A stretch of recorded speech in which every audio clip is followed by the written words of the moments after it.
মহান আল্লাহ রাব্বুল আলামিন কোরআনের মধ্যে উল্লেখ করেছেন, আম্মা মান ফাকুলাত মাওয়াজিনু ফাহুয়া ফি ঈশাতির রাদিয়া, যাদের নেকির পাল্লা ভারী হয়ে যাবে, পাপের পাল্লা হালকা হয়ে যাবে, তাদের ঠিকানাই হবে জান্নাত।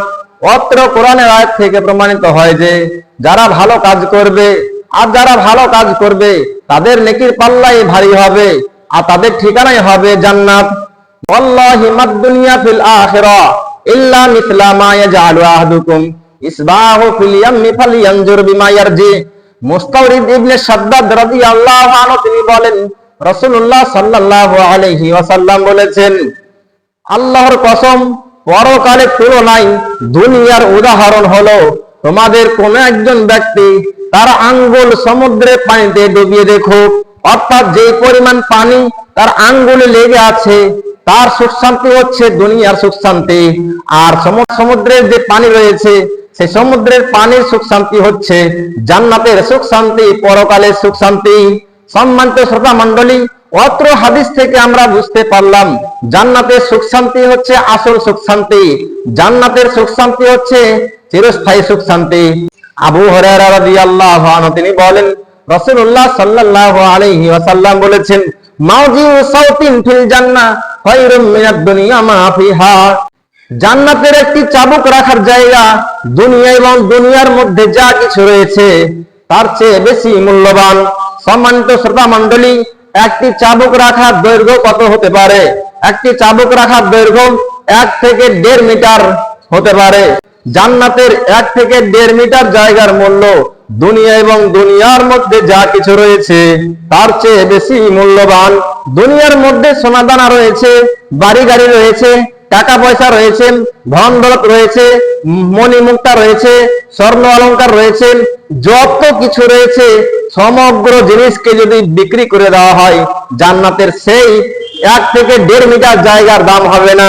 সেই জান্নাতের সুখ শান্তি হচ্ছে আসল সুখ শান্তি। আনাস বিন মালিক রাদিয়াল্লাহু আনহু তিনি বলেন, রাসূলুল্লাহ সাল্লাল্লাহু আলাইহি ওয়াসাল্লাম বলেছেন, একটি সকাল কিংবা একটা সন্ধ্যা খরচ করা আল্লাহর রাস্তায় দুনিয়া এবং দুনিয়ার মধ্যে যা কিছু রয়েছে তার চেয়ে বেশি মূল্যবান। ওয়ালাউ আন্না ইমরাতাম মিনান নিসাই আহলিল জান্নাতিল্লাতি ইত্তালাত ইলাল আরদি লা আযাত মা বাইনাহুমা। রাসূলুল্লাহ সাল্লাল্লাহু আলাইহি ওয়াসাল্লাম বলছেন, সেই জান্নাতি মহিলা যদি এই পৃথিবীর দিকে একবার উঁকি মারেন তাহলে তার এই উঁকি মারার কারণে তার রূপে ছড়াই সারা পৃথিবী, আসমান এবং জমিন আলোকিত হয়ে যাবে। ওয়ালা মালাত মা বাইনাহুমা রিহান, এমনকি এই উঁকি মারার জন্য সারা পৃথিবী, আসমান এবং জমিন তার সেন্ট হয়ে যাবে, তার সেন্ট ছড়িয়ে পড়বে সারা পৃথিবীতে। এবং ওয়ালা নাসিফুহা আলা রাসিহা খায়রুম মিনাদ দুনিয়া মা ফিহা, এবং সেই জান্নাতি মহিলাদের মাথার যে ওড়নার দাম আসমান এবং জমিনের মধ্যে যা কিছু রয়েছে তার চেয়ে বেশি মূল্যবান। সম্মানিত শ্রোতা মণ্ডলী, অত্র হাদিস থেকে আমরা বুঝতে পারলাম জান্নাতি মহিলাদের মাথার ওড়নার দাম কত। আমাদের মা বোনরা অনেকে ওড়না পরিধান করে, সেই ওড়নার দাম 500, 1000, 2000, 3000, কিন্তু সেই জান্নাতি মহিলাদের মাথার ওড়নার দাম সারা পৃথিবী এবং সারা পৃথিবীর মধ্যে যা কিছু রয়েছে সমস্ত জিনিসকে যদি বিক্রি করে দেওয়া হয় তারপরে সেই ওড়নার দাম হবে না। তাহলে সেই ওড়নার দাম যদি এত বেশি হয় তাহলে সেই জান্নাতি মহিলার দাম কত হতে পারে, সেই জান্নাতি মহিলার মূল্য কত হতে পারে। আর সেই জান্নাতি মহিলার যদি মূল্য এত হয়, সেই জান্নাতে যে প্রবেশ করছে সেই জান্নাতের মূল্য কত হতে পারে। আবু হুরায়রা রাদিয়াল্লাহু আনহু তিনি বলেন, রাসূলুল্লাহ সাল্লাল্লাহু আলাইহি ওয়াসাল্লাম বলেছেন, মা ফিল জান্নাতি শাজারাতুন ইল্লা সাকওয়া মিন যাহাব, জান্নাতের সমস্ত গাছের কাণ্ডগুলো হবে, ডালপালাগুলো হবে সোনার তৈরি। আবু হুরায়রা রাদিয়াল্লাহু আনহু তিনি বলেন, রাসূলুল্লাহ সাল্লাল্লাহু আলাইহি ওয়াসাল্লাম বলেছেন, মাইয়াদখুল জান্নাতা ইয়ানামু ওয়ালা ইয়াবাসু, যে ব্যক্তি জান্নাতে প্রবেশ করবে সেই ব্যক্তি সুখে স্বাচ্ছন্দ্যে বসবাস করবে, কোন প্রকারের দুঃখ দুশ্চিন্তা সে জান্নাতের মধ্যে পাবে না। ওয়ালা ইয়াবলা সিয়াবুহু, তার পোশাক আশাক কোনোদিন ময়লা হবে না। ওয়ালা ইয়াফনা শাবাবুহু, তার যৌবনকাল কোনোদিন শেষ হয়ে যাবে না। সম্মানিত শ্রোতা মণ্ডলী, অত্র হাদিস থেকে প্রমাণিত হয় যে জান্নাতের সুখ শান্তি হচ্ছে আসল সুখ শান্তি। আমরা ইহকালে পোশাক পরিধান করি, সেই পোশাক ময়লা হয়ে যায়, অপরিষ্কার হয়ে যায়, কিন্তু জান্নাতীরা পোশাক পরিধান করে থাকবে, কোনোদিন ময়লাই হবে না, কোনোদিন নোংরাই হবে না। আমরা ইহকালে আমরা ছোট ছিলাম, মায়ের পেট থেকে বেরিয়ে এসেছি, খুব ছোট ছিলাম, তারপরে আস্তে আস্তে বালক হলাম, তারপরে আস্তে আস্তে কিশোর হলাম, তারপরে আস্তে আস্তে যুবক হলাম, তারপরে আস্তে আস্তে বৃদ্ধ হলাম। তো এই যে একটা অবস্থার পরিবর্তন, কিন্তু জান্নাতীরা যখন জান্নাতে প্রবেশ করবে তখন অবস্থার কোনোদিন পরিবর্তন হবে না, অর্থাৎ তারা সারা জীবন ওই যুবক হয়ে থাকবে। একদা নবী করিম সাল্লাল্লাহু আলাইহি ওয়াসাল্লাম তিনি সকল সাহাবীদের মধ্যে বললেন, সকল সাহাবীদের মাঝে বললেন, বৃদ্ধ জান্নাতে যাবে না? তো একজন বৃদ্ধ মহিলা সেই বৈঠকে উপস্থিত ছিলেন।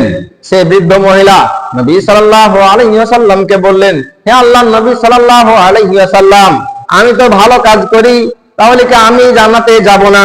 নবী করিম সাল্লাল্লাহু আলাইহি ওয়াসাল্লাম বললেন, আমি এই কথা বলিনি, আমি বলতে চেয়েছি যখন তুমি জান্নাতে প্রবেশ করবে তুমি তখন বৃদ্ধ থাকবে না, তোমাকে আল্লাহ রব্বুল আলামিন আবার যুবতী বানিয়ে দেবেন। কোরআনে আল্লাহ রব্বুল আলামিন সূরা ওয়াকিয়ার মধ্যে উল্লেখ করেছেন, ইন্না ইনশাআনাহুন্না ইনশাআ, আমি সেই সব মহিলাদেরকে নতুন করে সৃষ্টি করব, ফাজআলনাহুন্না আবকারা, অতঃপর আমি তাদেরকে যুবতী বানিয়ে দেব। তাহলে যারা জান্নাতে প্রবেশ করবে তখন মানুষ আর যুবক, তখন আর বৃদ্ধ থাকবে না। বৃদ্ধ হয়ে মারা গেলেও তখন সবাই যুবক যুবতী হয়ে যাবেন, তাদের বয়স হবে 30 থেকে 33 বছরের মতো। রাসূলুল্লাহ সাল্লাল্লাহু আলাইহি হাদিসের মধ্যে বলেছেন, তাদেরকে যে আপ্যায়ন করা হবে প্রথমে, সেটা হচ্ছে এক প্রকার মাছের কলিজা দিয়ে। সাল্লাল্লাহু আলাইহি ওয়াসাল্লাম বলেছেন, ইন্না আহলাল জান্নাতি ইয়াকুলুনা ফিহা, নিশ্চয় জান্নাতি লোকেরা জান্নাতে খাওয়া দাওয়া করবে, ওয়াশরাবুনা, এবং তারা সেখানে পানি পান করবে, ওয়ালা ইয়াকফালুনা, তাদের মুখ থেকে থুতু বের হবে না, ওয়ালা ইয়াবুলুনা, তারা সেখানে পেশাব করবে না, ওয়ালা ইয়াতাগাওয়াতুনা, তাদের সেখানে পায়খানা হবে না, ওয়ালা ইয়ামতাশিতুনা, তাদের মুখ থেকে কফ বের হবে না। সাহাবীগণ বলছেন, ওয়ালু ফামা বালু তাআম, হে নবী সাল্লাল্লাহু আলাইহি ওয়াসাল্লাম, তাহলে খাবারগুলো যাবে কোথায়? আমরা যে খাবারগুলো খাই দুনিয়াতে, এই খাবারের কিছু অংশ শরীরের কাজে ব্যবহৃত হয়, আর কিছু অংশ পেশাবের রাস্তা দিয়ে বেরিয়ে যায়, আর কিছু অংশ পায়খানার রাস্তা দিয়ে বেরিয়ে যায়। তো আপনি বলছেন জান্নাতীরা জান্নাতে খাওয়া দাওয়া করবে, পেশাব হবে না, পায়খানা হবে না, কফ বের হবে না, থুতু বের হবে না, তাহলে সেই খাবারগুলো যাবে কোথায়? নবী সাল্লাল্লাহু আলাইহি ওয়াসাল্লাম বললেন, জুসাউন ওয়ারাসুহুন, ঢেকুর বের হবে, ওয়ারাসুহুন, ঘাম বের হবে শরীর থেকে, কারাসহিল মিসকি, এবং সেই ঘামগুলো হবে মিসকি আম্বারের মতো, সেন্ট করবে।